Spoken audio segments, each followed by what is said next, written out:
I'll take a picture. I reserve the right to get dress code by hand, put on makeup. My name is Faye Carpenter. I'm the fourth daughter of Laura and Horace Osborne. I've always lived in Nashville, Tennessee, born at St. Thomas Hospital. The night they took me home, one of my sisters looked at me and mother said, "Isn't that a cute baby?" And the little girl said, "Oh, is that a cat, Mom? Did you bring me a cat?" And I thought, isn't that cute? I haven't liked her since. But anyway, that's the way Cookie crumbled. But I was born in Nashville, Tennessee, at St. Thomas Hospital, as a matter of fact, because the Baptist was full at the time. And let's see, that was in 1932. And that was my mother and father's fourth child, so it wasn't much new to them. But they took me home proudly to show another little girl has arrived. And my sister, who was nearest me in age, that just bedeviled me all her life. Bless her heart, she's dead now. I have three sisters and one brother. My one brother was because my father wanted a boy, and he didn't get what he wanted. He finally got a little boy that was was a little slow. My three sisters were beautiful, brilliant, lovable, and I hated to think about it. They were nice, but my oldest sister was 10 years older than I, the other one 8 years, the closest 5 years. So our lives were so different. Only once or twice did my sister closest to me and I double date, and we did not get along at all. I mean, when I was 16 and the boys were 21 and my sister's 21, we just did not share very much, very well. But anyway, they were nice to try to include me. Okay, when I was a young child, before the really teenage years set in and you did big girl things, we little girls lived on Richland Avenue in Nashville, which is still there. As a matter of fact, they had a historic Richland tour, and Emmy and I went to that. We were disappointed in our old house. We thought it was a mansion and huge. It wasn't, but it was when we were little girls. It was big. And the people that lived in it then were nice enough to let us come and look, but they painted green. And we were just, everything was green. I'm talking about the tables, the furniture, the walls, the pictures. Emmy and I were most upset.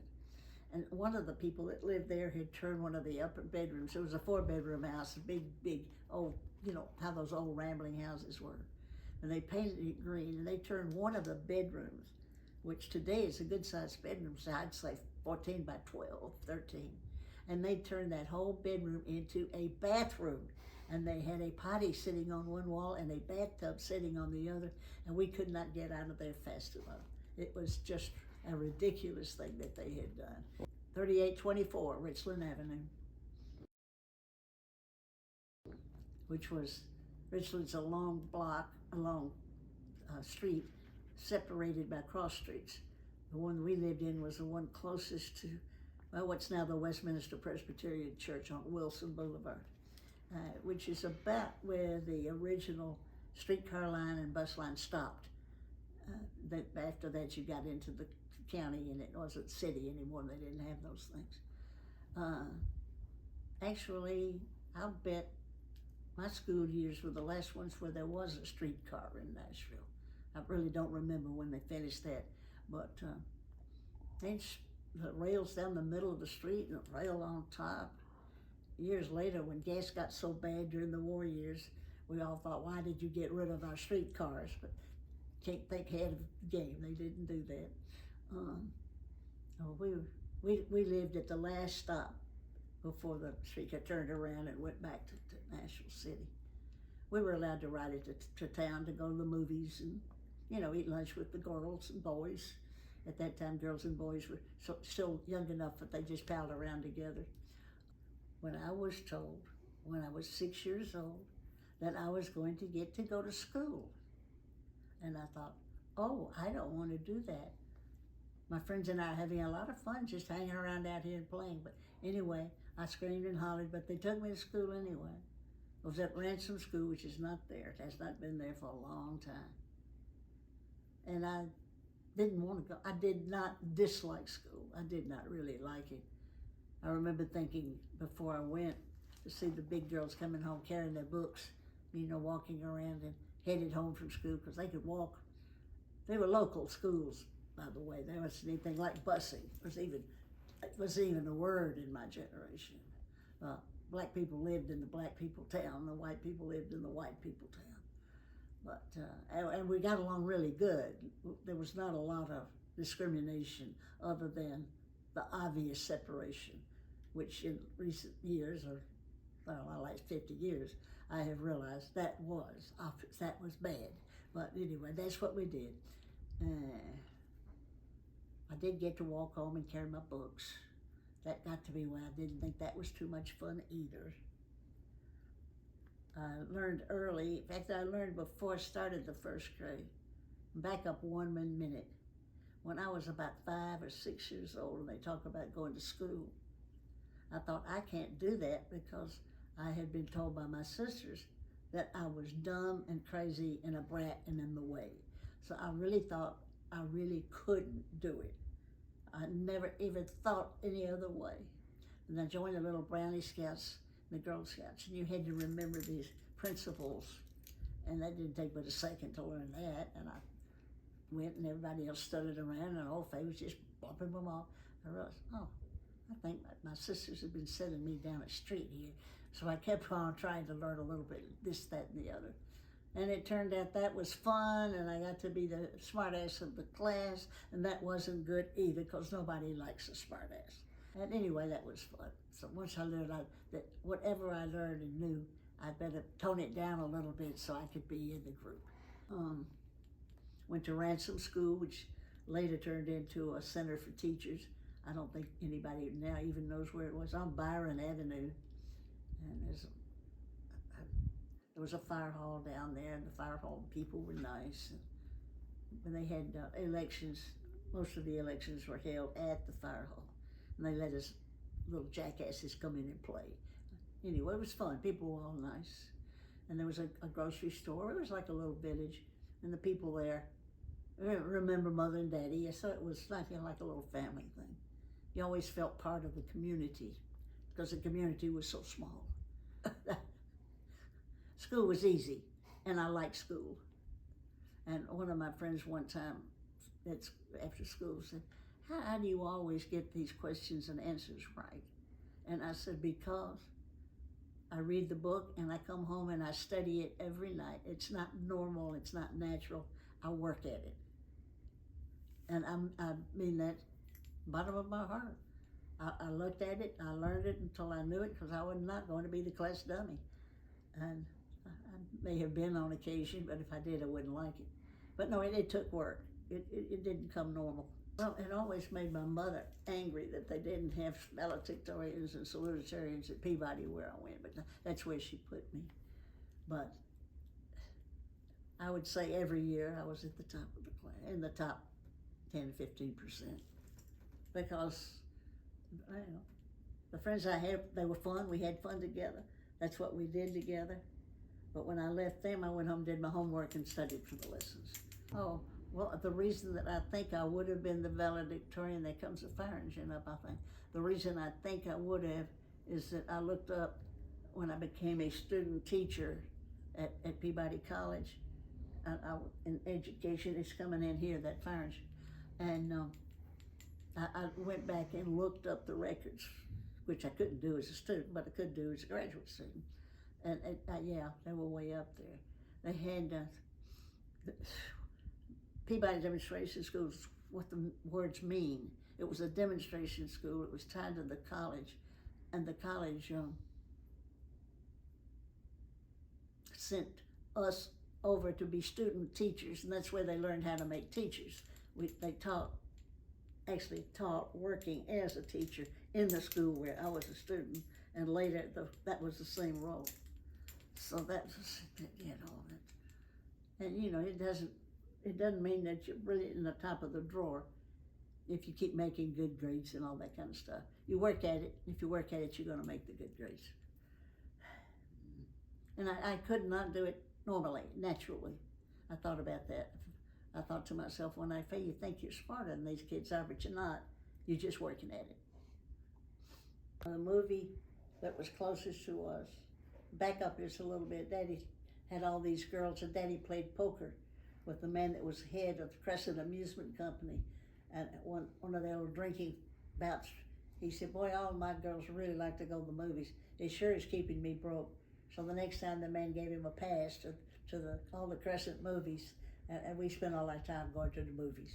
You had to pay tax, and so it cost about $10 at that time to go to a movie. But anyway, that was nice. And Daddy wasn't even embarrassed about it. He was for a while. But back to the movies. The movie was the Bellmead Theater was probably a 20-minute walk from our house on Richland Avenue, which we did I'm talking the terms we and my friends. My sisters were long moved out before they would go to a movie with me. Actually, Pearl Harbor Day is a day, well, I say it's a day that will live in infamy. I heard Roosevelt say that.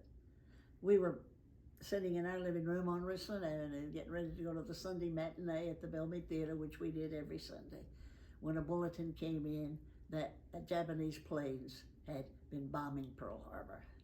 And we still wanted to go to the movie. We thought, oh, they're way over there. Of course, we had to say with Mother and Daddy, as every normal citizen would know, it was a horrible day. It was December 7th, 1941. And it was on a Sunday, because that was our movie day when Daddy wasn't going to work. It was horrible. And since then, you see those in the newsreels all the time. I've actually been to the harbor where one of the ships is still there, where the tourists can go, and see what that looked like. And you think of all those people that were killed. But when we were children, all we could think of was we couldn't go to the movie. That's the story of my life. Just think about myself. That's December the 7th. And the historic part is all the speeches that Roosevelt, FDR, gave about that. He made excellent speeches. He was not my mother and Daddy's favorite historic politician. They did not like FDR. I thought he was a good, smart man myself. Let's see, what else did we do? That was our amusement. We played softball, boys and girls. We rode our bicycles around the blocks, had races, and played mumbly peg with a knife. That was something. I wasn't any good at that either. Mumbly peg, you cleared the ground to make it raw earth, and you drew a big circle, and you had a penknife or some kind of little pocket knife that you pulled, and you had to hit certain targets where you got points, and it had to stick. I mean, you couldn't just throw it and let the dice fall down. It had to go stand up straight in there. We all got pretty good at it. Well, and then we, one of the girls that we played with a lot had a big side yard, and bigger than most of them are now. So we played games, baseball, softball, soccer, dodgeball. Dodgeball was a favorite, and it hurt. You got hit, so you tried to dodge it. Played the ball with the bat and the ball. And anybody had to leave, they had to take their ball and bat home. So a game was predicted on how the one with the ball and the bat could stay that long. Most of the time it was played in that vacant lot that was across the street from my house. So that was pretty easy. It was more fun. It was a lot of fun to have the bicycle races. But I never was very good at competing. I tried so hard, but I just I couldn't keep up with the 15, 16-year-old boys when I was 12. So I always got to be the old cow's tail coming in. At one time on that street, the governor lived, and that was sort of interesting. And that for years and years, I think he turned out to be a bad mayor, maybe not quite honest mayor. His name was Hillary House. He lived on our block on Richland Avenue. When he died, they put his casket on a fire engine and brought it up the street. That made a big impression on me. Other than that, Mr. House, we never had much to do with him, but his brother was Henry, and we called him Mr. Henry, and he was nice. He let us come play with him. At Halloween, we would not go soap his windows because he was nice. If they weren't nice to us, all their windows got soaped. That's what we did on Halloween. And I got to be a big girl, really, before my sisters would let me go with them. And then when I went with them and found out they were putting soap all over Mr. Henry's windows, I didn't want to go with him anymore. they got mad at me so they wouldn't take me anymore. I didn't think it's nice to open that man's windows. Pumpkins on the they'd pick those pumpkins up and crash them. I didn't think that's nice either. I probably would do it today if I were to take Kenyon or Kate out spooking and say, here, there's some pumpkins, let's go crash them up. But back in those days, I didn't think that was fun. I got pretty bad in my old age. I'm even worse now in my ultra old age. Mother and Daddy always liked to spend the weekends traveling up to the farm. Daddy had a 200-acre farm in Mount Juliet where he let his sister and her family here live. They had a old planky farmhouse, and Mother decided when Daddy retired that it would be a good idea to pull the clapboard off that house, and it was a beautiful logs. And he had a local here that they knew. He refurnished the logs. It turned out to be a really, really pretty place. I was a little sorry they drove off Daddy's sister and her children, but I think they made it nice. I don't think they were. Mother might have done it. My Daddy was too soft. He would have either given them a house or something, but that worked out. And but pulling the clapboard off, it was a beautiful log house. And there's a local man in Nashville that was known to restore them, and I think they had to sand them because if they were covered with clapboard, when they took it off, it wasn't smooth and pretty looking. And that was fun to go out to the farm. It's still there. I haven't been since Daddy died. Though one of my sisters did take me downtown to see The Outlaw, which was the first racist movie that I remember coming to Nashville. It wasn't too bad. Jane Russell was in it. She had a few little half sexy scenes, but nothing like normal in the movies today. But it was the talk of the town when it happened. We thought we were big cheese to get to go see Jane Russell in The Outlaw. That was the name of the movie. That was downtown, and I think it was at the Paramount. There were several movies down there. There was the Knickerbocker, the Paramount, and the Lowe's, and the Princess. I had to be a big girl before my family would let me go to the Princess because it was, at that time, a rougher part of Nashville. Nashville wasn't a very rough city anyway. It still isn't. We always heard stories about the buildings behind the Capitol. And finally, when I got big enough, I got somebody to drive me around.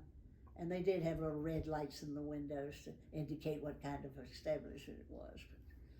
But that was my connection with pornography. Wasn't like I could walk over, where was it, in Europe, where the bordello streets, I mean, they were just advertised. I really didn't know how to behave. But that was then, this is now.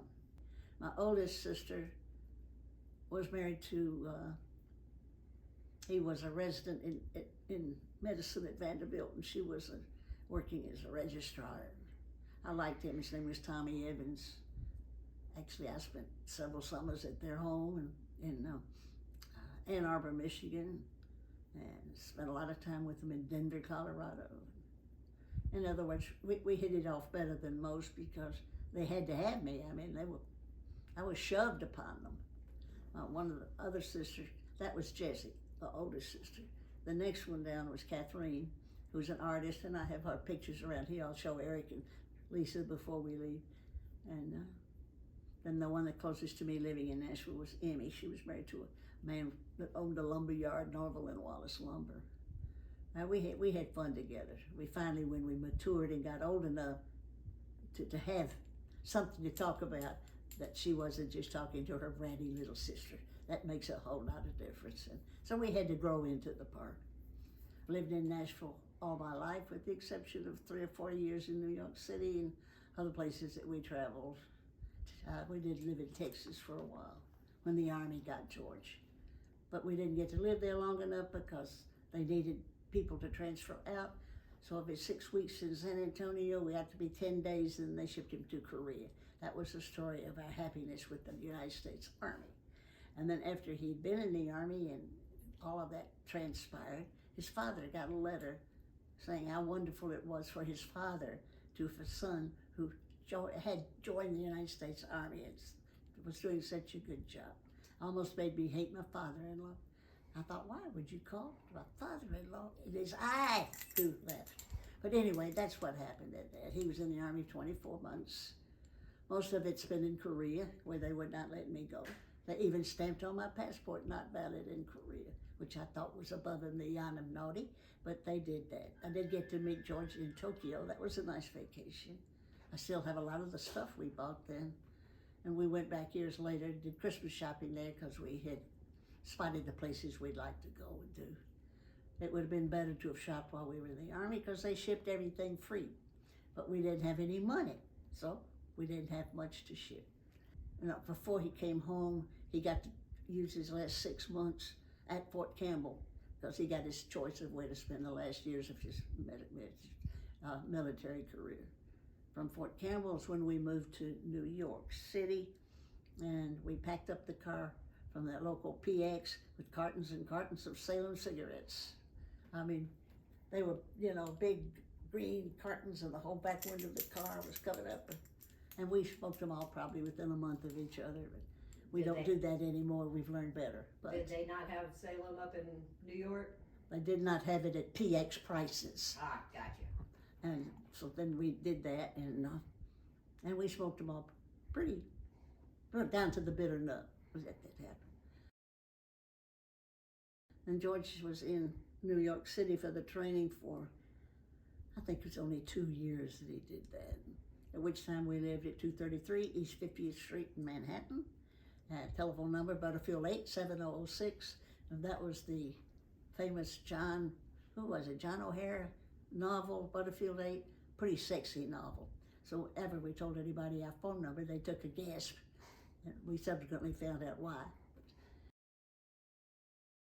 And we lived at 233 East 70th Street while he did all of his training. I worked at the headquarters for Western Union, which I dearly adored doing, because if you're a working girl in New York and you're a Southern working girl in New York, they find out that girls from New York are nicer than girls from girls from the South are nicer than the girls from New York.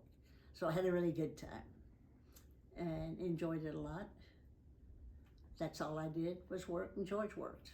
We ate and we drank, and every penny that we got, we spent on our mouths.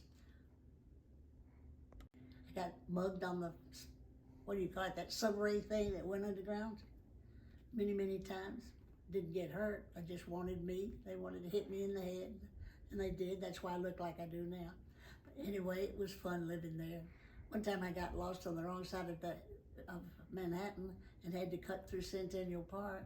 It got dark, and I started running, and I was not very old at the time because that was probably 40 years ago. But I ran out of that park in about 3 minutes. It's spooky in Centennial Park. Anyway, I didn't stay there very long, and I've never been back.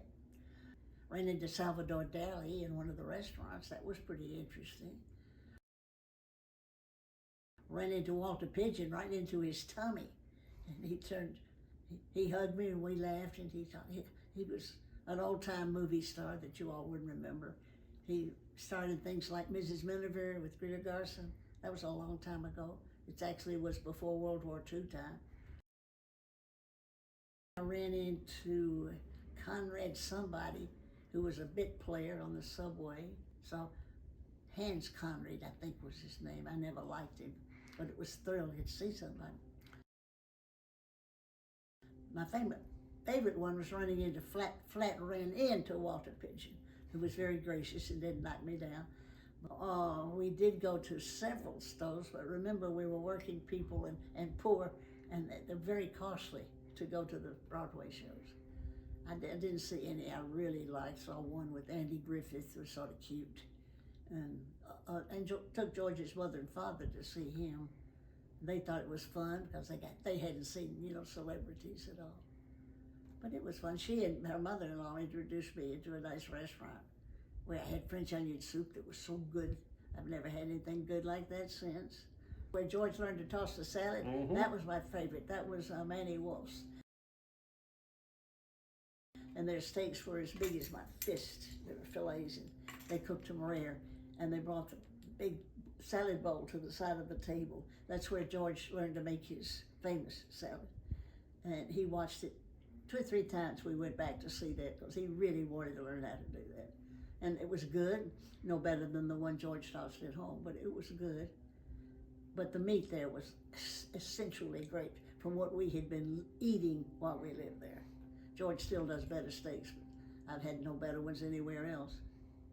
What else did we have there? His mother and father were there. They took us to the place where we got the French onion soup. We didn't go back because it was too expensive. There was a Hungarian restaurant right across the street from our apartment on East 70th Street. We went there a couple of times because you could spend money on food instead of taxis. We were in walking distance of the East River, and the Hospital for Special Surgery was right there where George went for his training, and that's what we were doing in New York City. And one time I was walking down there to meet him and took the wishy-washy, and it started raining on my side of the street. It was sunny and clear on the other. I've never forgotten that. I've never seen it since. One side, I swear, it was raining cats and dogs, and you could see the sunshine on the other side. But come on, wishy-washy laundry got wet, so I took it anyway. I guess today communities are centralized with one part of town surrounded by those. That was the case, by the way, in New York. And New York was even worse than Nashville, where we lived. I don't remember what they called it, but it was a little community, probably Lenox Square or something like that. And you knew everybody, the cleaners, the grocers, everything you did business with it was just all a community. We didn't have to get out of it. And that was probably because to drive around in New York, even in those days, was not a fun experience. I worked in downtown Manhattan at the Western Union Telegraph headquarters. By the way, they liked me because I was a Southern woman, and we were nice compared to the Yankee girls. So they did like us, and we put it on pretty big because we realized what was happening, that we were good and they were bad, and just took advantage. Oh, it was wonderful. I kept getting raises and the other girls didn't, and they couldn't figure out why. And I didn't want to tell them, just try to be Southern, but they couldn't do that. It really was sort of embarrassing. You make the best of the deal. We lived there for 3 years, and I worked at Western Union all that time. I worked in the industrial engineering department because I could add 2 plus 2 to get 4. And I was also an ex-English teacher, and I could write their reports. So I fit in and all of that. It was wonderful. And the men would all take me out to lunch. They'd vie to take the Southerner out to lunch. The head of the department was Simon Boughton, little short, fat, darling little man from Georgia. So I got the job because I was interviewed by Mr. Cy Boughton. I really did like him. He was a charming little man. Oh, I can't remember anything else. I liked all of them. They liked me. I knew what I was doing. I was not any older than those other women. But I'm sorry to tell you this, but the Yankee schools just didn't produce women that knew how to deal with the public. They just didn't. So I had a good time. Was sorry to leave. And then we stayed there till George got his degree in the orthopedic surgery. And we came back to Nashville. But anyway, that's what we did then. Then he came home from New York. Jessie, I spent summers with in Ann Arbor, Michigan.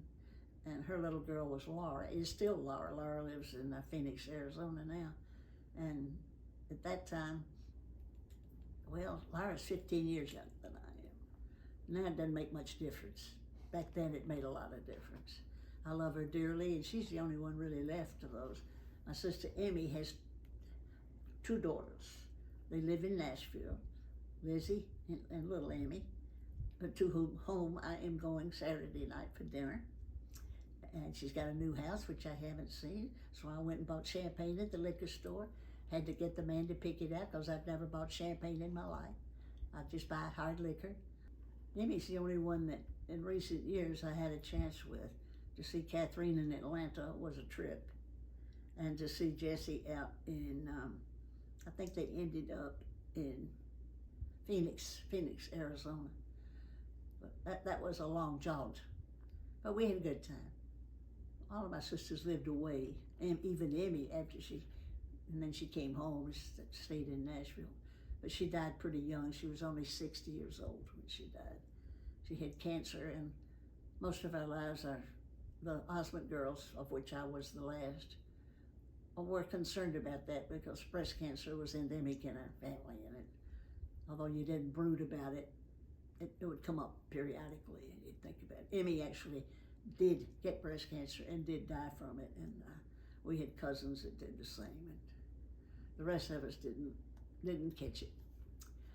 I never got much to do with my oldest sisters when I grew up because George and I moved different places. Kathleen was in Atlanta, Jessie was in Phoenix, and we would just get together basically when we all came to visit with Mother, who stayed in Nashville until she died.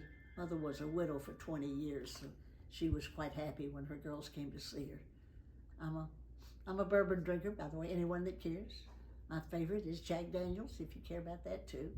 So once I learned that whatever I learned and knew, I'd better tone it down a little bit so I could be in the group. So I did learn, and I'm still learning that, by the way. I am 90 years old, and I realize that even amongst the friends that I have here, I have to tone it down. And I do, because there's one thing to be smart and one thing to be stupid, and so you work hard at that. Ain't that a shame? I mean that sincerely. It is a shame. My friends here that I have picked out to be friends with are the ones that also have good sense, and what we talk about is nothing to write home about. Sometimes I just sit at night when I can't go to sleep. I wonder why God made people so dumb. And I don't mean that ugly. They are just dumb, and they can't help it. You like them anyway, but you try not to be in a situation where their dumbness or your not so dumbness stands out. So you disappear from those. Oh shoot, I haven't thought about that in a long time. I've managed to hide a bunch. Not that I think I'm smart, but in comparative looking at, well, I live in a place where everybody's over 60. They have to be 60 to move in here. And when I come home, it's nighttime, I go to bed with my Jack Daniels and I think, godly, it's never going to change. God put all these people in this world, and I've got to learn not to be a smart ass with all these dumb people. And I don't mean that ugly. I do mean it ugly. They are ugly. They're dumb. So we do things where the dumbness doesn't count. They're fine. We get along just really, really good. Story of my life. Okay, cut.